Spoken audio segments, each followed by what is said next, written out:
नमस्कार, जय हिंद दोस्तों। स्वागत है आपका एक नए वीडियो में। Welcome to learn smart edu channel. मेरा नाम है अंशुमन सरकार। दोस्तों, अभी ऐसा लग रहा है कि मोहम्मद यूनुस साहब बांग्लादेश में बाय हुक और बाय क्रुक कैसे भी हो अभी इंटरिम हेड बने रहना चाहते हैं। एक तो है उनकी सरकार जो है दिशाहीन है, ऊपर से एक जुंटा चला रहे हैं, एक यूनिस एंड कंपनी एक ग्रुप मिलके चला रहे हैं सरकार को। अब ऐसे ऐसे हालात हो चुके हैं कि वो जो है अपने पैर पे वो कुल्हाड़ी मार रहे हैं। To shoot oneself on the foot, वही बात हो गई है। हुआ क्या है, ये जैसे कि आप लोग सब जानते हैं कि ये एक अनकॉन्स्टिट्यूशनल गवर्नमेंट है। तो अब ये जो असंवैधानिक गवर्नमेंट को चलाना भी एक मुश्किल बात है, और वो चला नहीं पा रहे हैं बिकॉज ऑफ वेरियस रीजंस। बहुत सारे कारण हैं जिसके लिए वो चला नहीं पा रहे हैं। 3 महीने हो चुकी है, जहाँ से शुरू की थे वहीं पे अटके हुए हैं।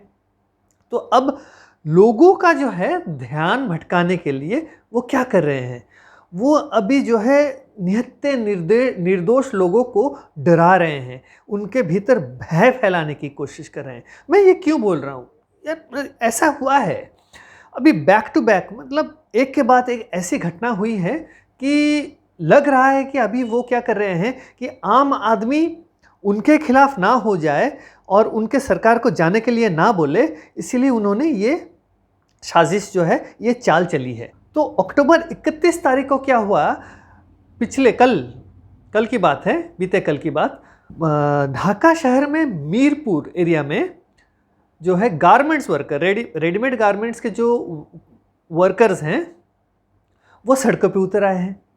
वो प्रोटेस्ट करना चाहते हैं। क्यों करना चाहते हैं? क्योंकि उनके यहाँ अब नौकरियाँ नहीं रही क्यों, और जब नौकरियाँ नहीं रही कि उनके जो वेजेस हैं, जो तनख्वाह है, उनको भी बढ़ाने की वो डिमांड कर रहे हैं, वो भी फुलफिल नहीं हो पा रहा है। उसके ऊपर से जितने रेडीमेड गारमेंट्स के फैक्ट्रीज हैं वो बंद हो रहे हैं। तो इसके चलते गारमेंट फैक्ट्रीज वर्कर्स ने एक प्रोटेस्ट शुरू किया।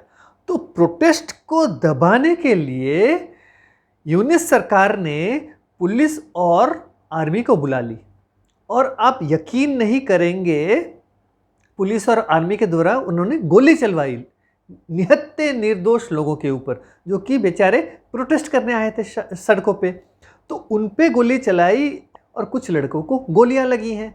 तो ये है अभी माहौल।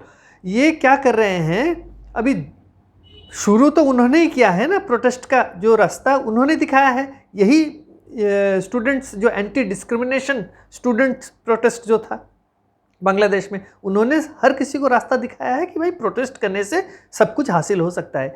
अब इन्हीं प्रोटेस्टर्स को दबाने के लिए उन्होंने गोली चलवाई। और अगर मैं फैक्ट्रीज बंद होने की बात करूं, फैक्ट्रीज क्यों बंद हुई? देखिए, फैक्ट्रीज इसलिए बंद हुई क्योंकि ना बड़े बड़े जो कंपनियां थी वो शुरू हुई थी शेख हसीना के टाइम। अब उस टाइम अगर बिजनेस किसी ने शुरू किया है, इसका मतलब ये तो नहीं कि वो शेख हसीना का बंदा हुआ या शेख हसीना का सपोर्टर हुआ। लेकिन ये जो यूनिस गवर्नमेंट है, जो इंटरिम गवर्नमेंट है, अनकॉन्स्टिट्यूशनल गवर्नमेंट है, ये हर किसी को अभी शेख हसीना का जो है सपोर्टर मानती है। तो इसी के कारण फैक्ट्रीज भी उन्होंने ज़बरदस्ती बंद करवा दिया है। तो अब ये परिस्थिति हो गई है। अब और एक जो है इंसिडेंट की मैं बात करूंगा, वो ये है कि अक्टूबर 25 तारीख को एक सनातन जागरण मंच, जो एक हिंदू संगठन, याद है आपको, लाल दिघी मैदान, मैंने कहा था चट्टोग्राम में एक प्रोटेस्ट किया था हिंदुओं ने, एक बड़ा प्रोटेस्ट हुआ था। ये अक्टूबर 25 तारीख को हुआ था। तो जब ये प्रोटेस्ट हुई थी तो सारे हिंदूज बाहर निकल के आए थे सड़कों पे, और उन्होंने एक 8 दफ़ा दावे भी की थी गवर्नमेंट से कि ये हमारी मांगे हैं, इनको फुलफ़िल की जाए। ये एक्चुअली में क्या है कि ना, यहाँ इस्लामिक रेडिकल जो है वो हिंदुओं और दूसरे जो माइनॉरिटीज़ है उनको तो बिल्कुल मतलब अभी डरा के रखे हुए हैं बांग्लादेश के भीतर। तो हुआ क्या है, 30 तारीख अक्टूबर को वहाँ का लोकल पुलिस ने 19 लोगों का, जो हिंदू लोगों के खिलाफ एक एफआईआर दर्ज किया है।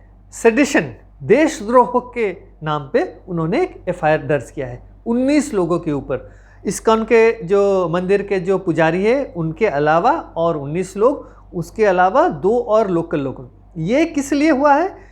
इस्लामिक रेडिकल जो एलिमेंट्स है वहाँ के, उन्होंने पुलिस कंप्लेंट की है और उस पुलिस कंप्लेंट के आधार पे जो लोकल पुलिस है वो ये उन्होंने किया है। देखिए, जहाँ पे प्रोटेस्ट हो रहे हैं वहाँ पे सरकार कैसे दबा रही है। खुद ये स्टूडेंट्स जब मन चाहे तब प्रोटेस्ट कर रहे हैं। एक्चुअली ये क्या हो रहा है, इनको अब लग रहा है कि जैसे वो प्रोटेस्ट कर रहे थे इसी तरह से कहीं लोग प्रोटेस्ट ना करें, इसीलिए वो डर बिठाने की कोशिश कर रहे हैं। और ऊपर से ये अल्पसंख्यक है, हिंदू हैं, क्रिश्चियन हैं, बौद्ध हैं, धर्म के लोग, काफ़ी सारे माइनॉरिटीज़ के लोग हैं बांग्लादेश के भीतर। तो उनके भीतर में ये भय पैदा करने के लिए ये सारी चीज़ें वो कर रहे हैं, क्योंकि ना आगे चल के वो दोबारा से प्रोटेस्ट ना करें।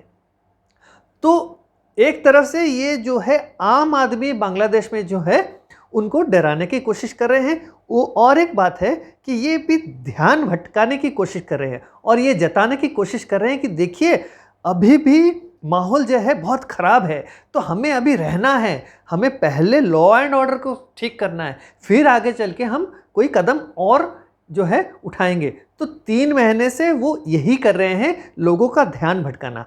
अगला जो मैं बताऊंगा, अभी जो इंसिडेंट हुआ है, जो घटना घटी है, घटना क्या है? बीते कल की घटना ये है कि बांग्लादेश के भीतर जो जातीय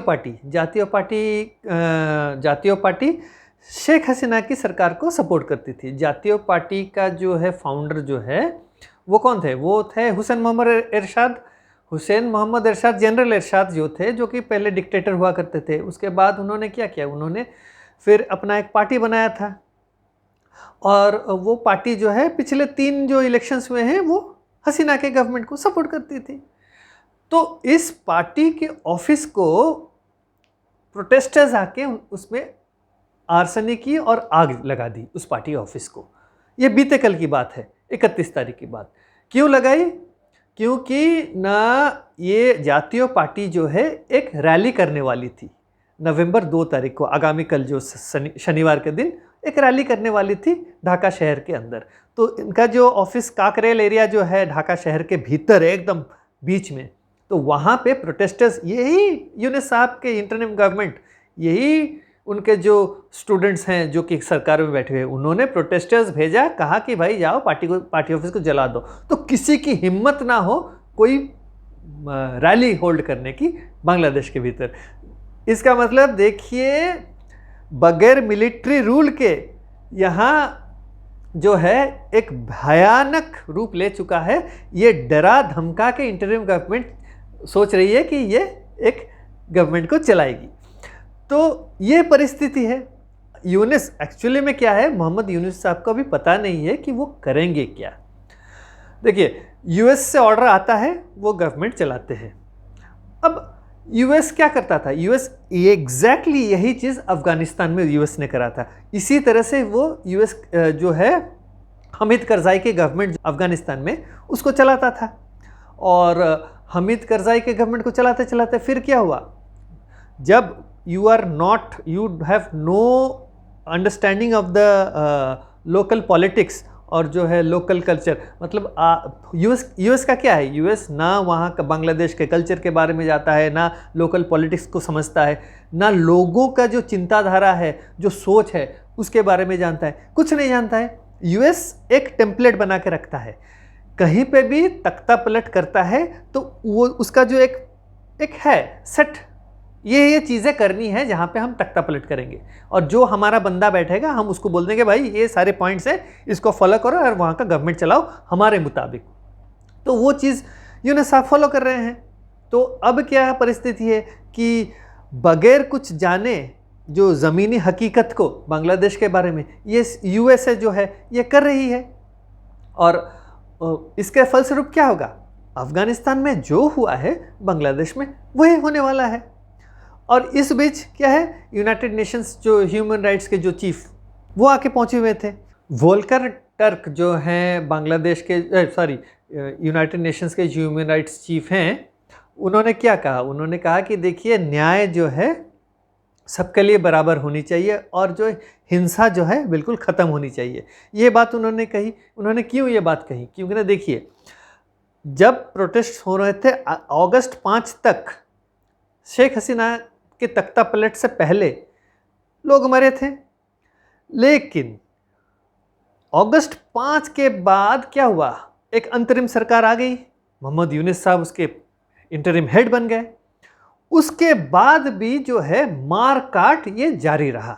अब ये जो मार काट जो जारी रहा, जो मर्डर हुए हैं, जो कत्लेआम हुई, वो किन की हुई? वो शेख हसीना के सपोर्टर्स की हुई कि बिजनेसमैन के हुई, जो कि शेख हसीना के सपोर्टर्स थे, इन लोगों का हुआ। तो ये जो वोल्कर टर्क साहब है, उन्होंने क्या कहा? उन्होंने कहा कि देखिए भाई, ऐसा नहीं है कि 5 तारीख से पहले जो है हिंसा हुई है वही सिर्फ हिंसा है, और 5 तारीख के बाद जो है वो हिंसा आप आंख मूंद लेंगे, you will not take any action, उसके अगेंस्ट कोई एक्शन नहीं लिया जाएगा या न्याय नहीं मिलेगा उन लोगों को जो मरे हैं। क्योंकि ना देखिए, 5 तारीख के बाद उन्होंने क्या किया? उन्होंने लोगों को मार के ओवरब्रिज से टांग दिया, काट के उनके जो है डेड बॉडी को फेंक दिया। ऐसे सब चलता रहा, ये मार काट जो है वो चलता रहा। और किन्होंने किया? ये प्रोटेस्टर्स ने किया, led by the students, anti discrimination जो स्टूडेंट्स प्रोटेस्टर्स उन्होंने किया था। और अब वही लोग तो गवर्नमेंट में बैठे हुए हैं। तो टर्क ने क्या कहा? उन्होंने कहा कि देखिए भाई, 1695 मर्डर केसेस फाइल हुए हैं अगस्त 5 के बाद। उसमें बहुत सारे मर्डर्स जो हुई हैं वो शेख हसीना के पार्टी के लोगों की हुई है और शेख हसीना के सपोर्टर्स की हुई है। अगर आप न्याय चाहते हो, अगस्त 5 तारीख के पहले के जो कत्ल को लेके 5 तारीख के बाद के कत्लों को भी न्याय आपको देना है। उन्होंने वाजिब बात की है, इसीलिए तो यूनाइटेड नेशंस ने एक कमीशन बिठाई है। अब इस बात को लेके जो है यूनिस साहब के जो सर चकराने लगा है कि ना अब न्याय उनको देना है, और उन्हीं के सपोर्टर्स जिन्होंने उनको गद्दी पे बिठाया है, उन्होंने कत्लेआम की है। वो स्टूडेंट्स प्रोटेस्टर्स हो या जमात इस्लाम हो या बांग्लादेश नेशनलिस्ट पार्टी हो, कोई भी हो, जिन्होंने प्रोटेस्ट में शामिल जो लोग प्रोटेस्ट में शामिल हुए थे, उन्होंने ये कत्लेआम की थी। तो अब सवाल उठता है कि यूनिस साहब ये जो है न्याय दिलवाएंगे या नहीं? क्योंकि ना वो तो सिर्फ चुन चुन के अपने बंदों को जो है माफ़ी दे रहे हैं, जो पूरा एमनेस्टी दे दिया है, उन्होंने पूरा माफ़ कर दिया है कि अगस्त 5 के बाद जो जो घटनाएं घटी हैं, जहाँ पे भी मर्डर हुई है, उनके लोगों ने किया हुआ है, सबको माफ़ी है। सार्वजनिक माफ़ी जिसे बोलते हैं, सबको दे दिया गया है। तो ये तो नहीं चलेगा ना। आप अगर बोल रहे हो कि गवर्नमेंट है बांग्लादेश के भीतर, तो न्याय भी तो होना चाहिए ना, जस्टिस भी होना चाहिए। आप लोगों ने क्या किया? आप लोगों ने अपना चीफ जस्टिस बिठाया है, अपने जजेस बिठाए हैं। इससे क्या होगा कि आप अपनी तरह से जजमेंट करवाओगे, तो ये तो सही बात नहीं है। तो अब यूनिस साहब करे तो करे क्या? यूनिस साहब को लग रहा है कि अगर अभी वो इलेक्शंस करें तो उनकी कुर्सी चली जाएगी। वो कुर्सी इतनी आसानी से छोड़ने वाले नहीं है, क्योंकि ना उनके पीछे जो खड़े हैं स्टूडेंट्स और प्रोफेसर्स, उन्होंने बोल दिया है कि देखिए, हम इलेक्शंस नहीं लड़ेंगे, लेकिन हमें पावर में रहना है। तो आप जितने आप कोशिश कीजिए कि जितने देर तक हो सके आप कुर्सी पे बैठे रहेंगे, तो हम भी पावर में बैठे रहेंगे और इसी तरह से हम डराएंगे। तो क्या होगा ना, ऐसे डरा के हम पावर में कंटिन्यू कर सकते हैं। तो इसीलिए तो वो क्या कर रहे हैं? देखिए, यूएस का प्रेशर तो है ही है, यूएस का प्रेशर है कि आप पावर में बने रहें। तो अब उसका रास्ता उन्होंने चुन भी लिया है।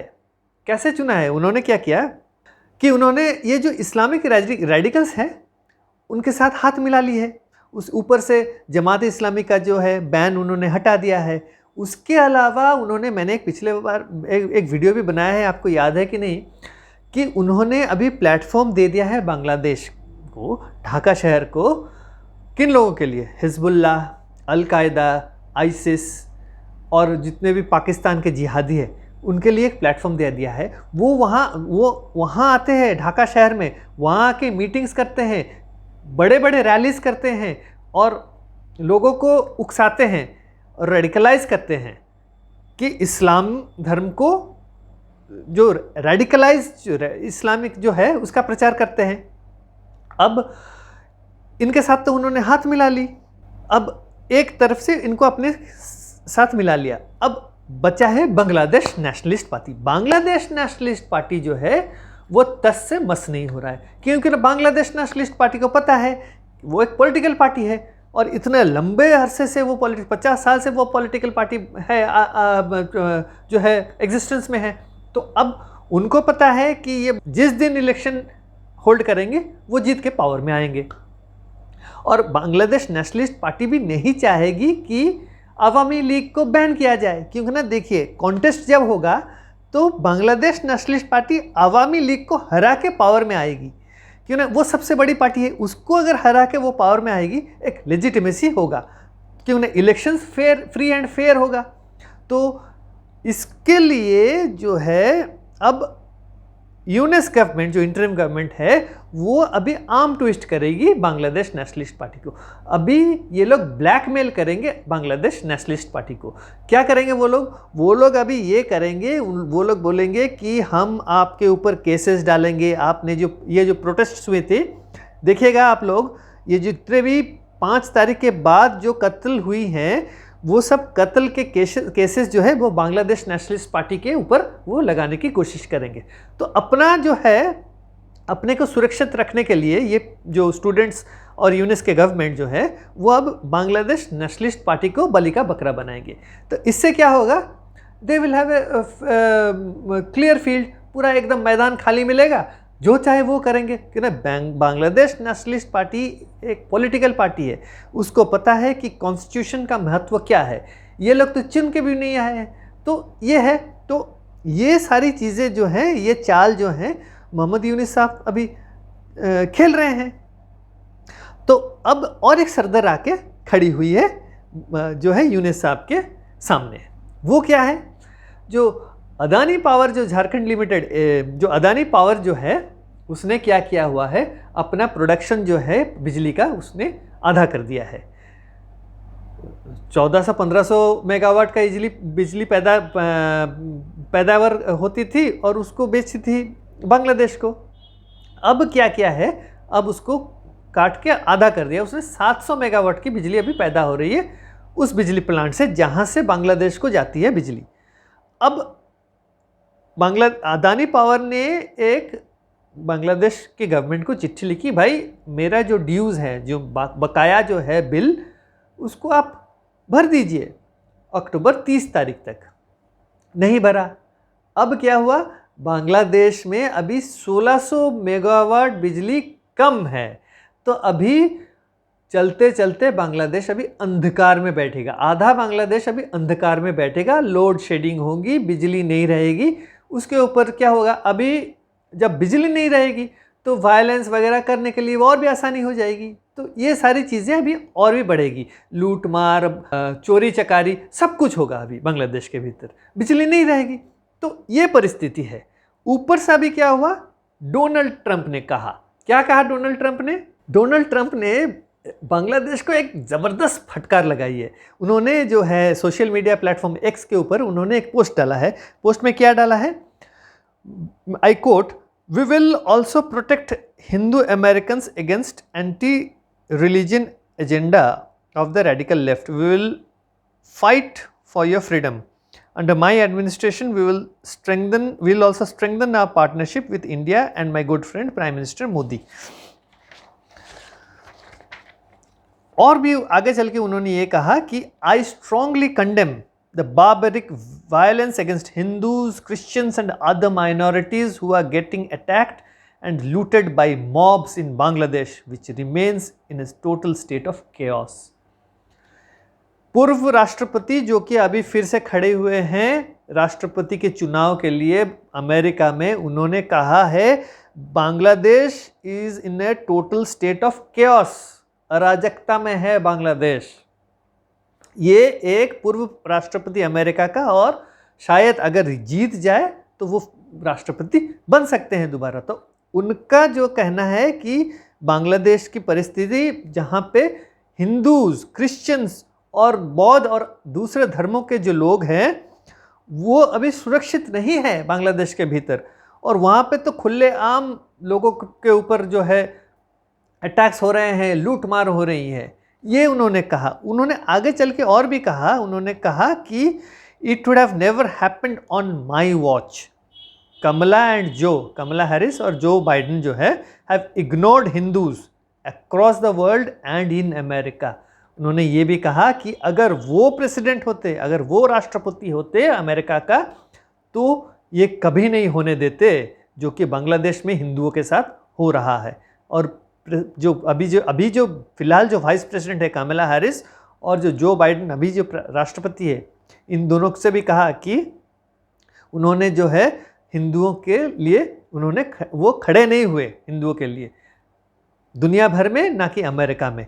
तो ये बात हो गई है। अभी देखिए अमेरिका के जो अभी राष्ट्रपति जो चुनाव भी चल रहे हैं, वहाँ पे भी जो है प्रेसिडेंट ट्रंप जो है, जो पूर्व राष्ट्रपति और अभी फिलहाल जो अभी खड़े हुए हैं प्रेसिडेंशियल इलेक्शन में, उन्होंने भी बांग्लादेश के बारे में एक जो कंसर्न जो है उन्होंने जताया हिंदुओं पे अत्याचार के ऊपर। इतना ही नहीं, अभी बांग्लादेश के भीतर जो है ना, मीडिया के ऊपर, अखबारों के ऊपर जो है ये जो उनको डराया धमकाया जाने की कोशिश कर रहे हैं। मैंने कहा था कि जो आम आदमी है बांग्लादेश के भीतर, उसको डरा धमका के चुप कराना चाहते हैं, और मीडिया को भी डरा धमका के चुप कराना चाहते हैं। मैं ये क्यों कह रहा हूँ? क्योंकि ना देखिए, जो इस्लाम के जो कट्टर जो नेता है बांग्लादेश के भीतर, उन्होंने जो है हर शुक्रवार को, उन्होंने ये पिछले शुक्रवार को भी उन्होंने धमकाया था, और ये शुक्रवार आज के दिन जो नवंबर 1 तारीख को उन्होंने ये धमकाया है कि वो वहाँ बांग्लादेश में एक न्यूज़पेपर है, अखबार है प्रथम, फिर द डेली स्टार, फिर काल बेला, ये इन सारे अखबारों को वो धमका रहे हैं कि हम तुम्हारे ऑफिसेज में जाएंगे और तुम्हारे ऑफिसेज को हम अपने कब्जे में ले लेंगे। देखिए ये एक्चुअली क्या है, ये इंटरिम गवर्नमेंट का एक चाल है।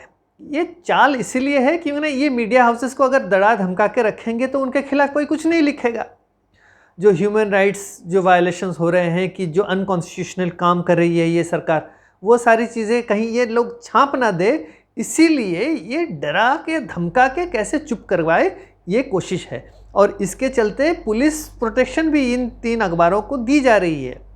और आगे चल के कल आप ऐसे भी सुन सकते हैं कि कुछ अखबारों के ऑफिसेस को ये जो कट्टर जो है इस्लामिक जो नेता है, जो रेडिकल्स हैं, उन्होंने कहीं जला भी दिया है। तो ये हैरानी वाली बात नहीं है, क्यों ना ये सरकार, this government, this interim government, this unconstitutional government under the watch of Muhammad Yunus ये सारी चीज़ें हरकतें कर रही हैं। ऊपर से दुनिया को दिखा रही है, देखिए हम we are the epitome of justice, we are the epitome of administration का हम एक वो क्या बोलते हैं ना, एग्जाम्पल सेट करेंगे दुनिया में। हम इस देश को कहाँ से कहाँ लेके जाएंगे। भाई कहाँ से कहाँ लेके जा रहे हो ये सबको पता चल गया है।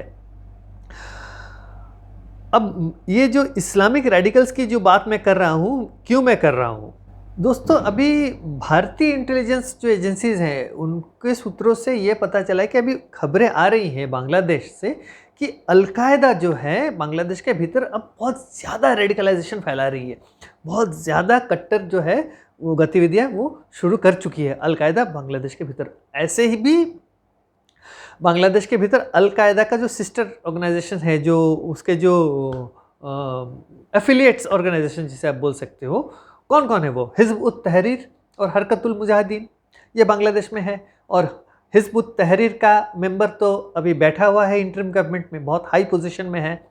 आप बोल सकते हैं वही डिफेक्टो जो है इंटरिम हेड है, यूनिस साहब के पीछे वही खड़ा है, वही पूरे सरकार को चलाती है, और वही कोऑर्डिनेटर है जो रेडिकल इस्लामिक जो लीडर्स हैं उनके बीच और मोहम्मद यूनिस साहब के बीच वो एक कॉन्टैक्ट पॉइंट है। वो ही सारी चीज़ें बिल्कुल वहाँ से प्लान कर रहा है। ये यूनिस साहब के ऑफिस से प्लानिंग हो रही है सारी चीज़ें, मान के चलिए। अब ये क्या कर रहे हैं, देखिए जब शेख हसीना जब प्राइम मिनिस्टर थी तो ये जो रेडिकल एलिमेंट्स थे ये बिल्कुल चुप बैठे थे, कुछ कर नहीं पा रहे थे, क्योंकि बहुत स्ट्रांग थी वो लीडर। और ये हरकतें वो करने नहीं दे रही थी। हालांकि वो कर रहे थे, छूट-फूट इधर उधर की घटनाएं कर रहे थे, लेकिन कर नहीं पा रहे थे। अब क्या हुआ, अब जब तख्ता पलट हो गया, अब आईएसआई, पाकिस्तान का जो आईएसआई है, उसको पूरी जो है खुली छूट मिल गई है। तो उसने क्या किया हुआ है, उसने अभी अपना सेटअप जो है कॉक्स बाजार में उसने अपना हेडक्वार्टर्स वहाँ पे स्थापित कर दिया है। अब वहाँ से वो लोग ऑपरेट कर रहे हैं। वो क्या करेंगे, वो अभी जो है वहाँ पे बिठाए हुए हैं जो कट्टर मुल्ले जो होते हैं, जो वो वहाँ बैठे हुए हैं और वो कोऑर्डिनेट कर रहे हैं ढाका में जो पाकिस्तान का हाई कमीशन है उसके साथ। वो अभी जो है कोऑर्डिनेशन चल रहा है। तो वो क्या करेंगे, अभी भारत का जो नॉर्थ ईस्ट इलाका है वहाँ पे गड़बड़ी फैलाने की कोशिश करेंगे।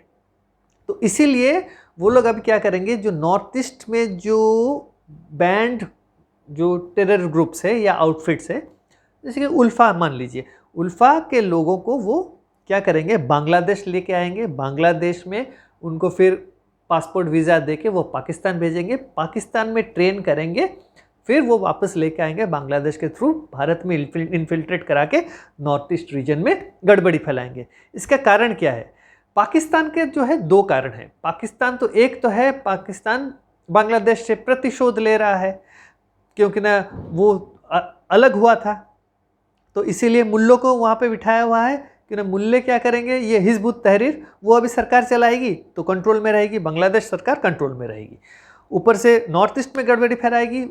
पाकिस्तान को क्या लग रहा है कि नॉर्थ ईस्ट में अगर गड़बड़ी फैलाएगी तो इंडियन आर्मी जो है वो वहाँ पे डाइवर्ट हो जाएगी, तो उसके तरफ जो है इंडिया का जो वेस्टर्न बॉर्डर है पाकिस्तान के साथ जो शेयर हो रहा है, वो शायद इंडिया वहाँ पे वीक हो जाएगा। लेकिन उसको नहीं पता कि अभी भारत जो है बहुत चौकन्य है, और भारत का जो प्लान है 2.5 फ्रंट का प्लान है उसका, तो अभी 3 फ्रंट का प्लान भी वो कर सकता है भारत अभी। तो ये सपने में नहीं रहना चाहिए पाकिस्तान को या आईएसआई को। और बांग्लादेश एक बूंद है जो बोलते हैं ना सागर में, वही है। और इतना उछल कूद अगर ये मचाएंगे तो कुछ ना कुछ हो सकता है आगे चल के।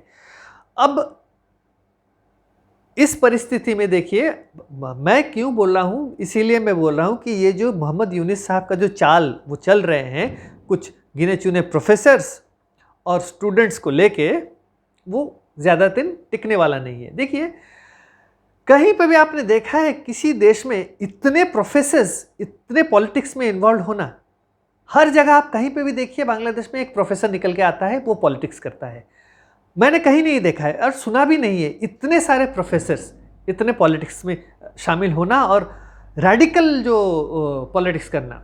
यहाँ पे बांग्लादेश में क्या है, रेडिकल इस्लाम एक है, एक है लेफ्ट और इस्लाम का जो कॉकटेल है वो है, और वो सबसे खतरनाक होता है। और वो जो लेफ्ट और इस्लामिक रेडिकल का जो कॉकटेल है वो ये प्रोफेसर्स होते हैं। ये बहुत ही खतरनाक होते हैं, क्यों ना, उनके पास दिमाग होता है, दिमाग को इस्तेमाल करते हैं और इस्लामिक टेरर को इस्तेमाल करते हैं।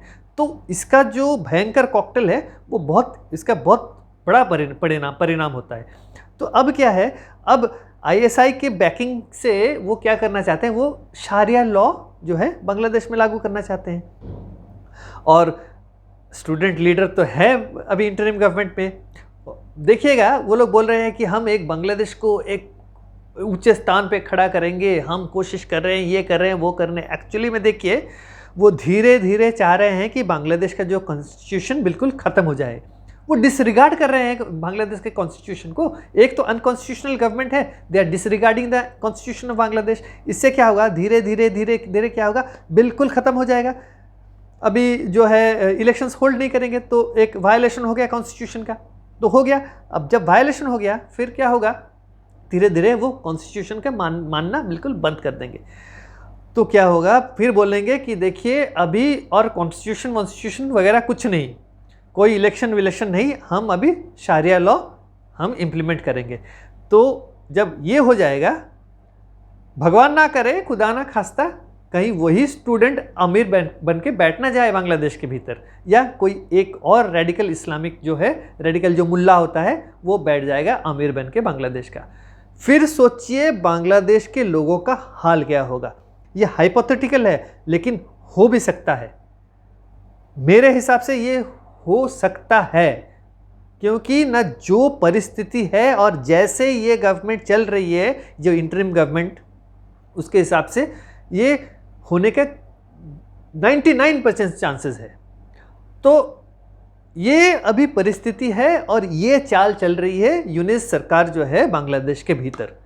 तो इसी के साथ मैं इस वीडियो को यहीं समाप्त करता हूँ। अगर आपको वीडियो अच्छा लगा है तो वीडियो को लाइक करें और चैनल को सब्सक्राइब करना ना भूलें, और ज़्यादा से ज़्यादा अपने दोस्तों के साथ इस वीडियो को शेयर करें। तो अगले वीडियो तक नमस्कार।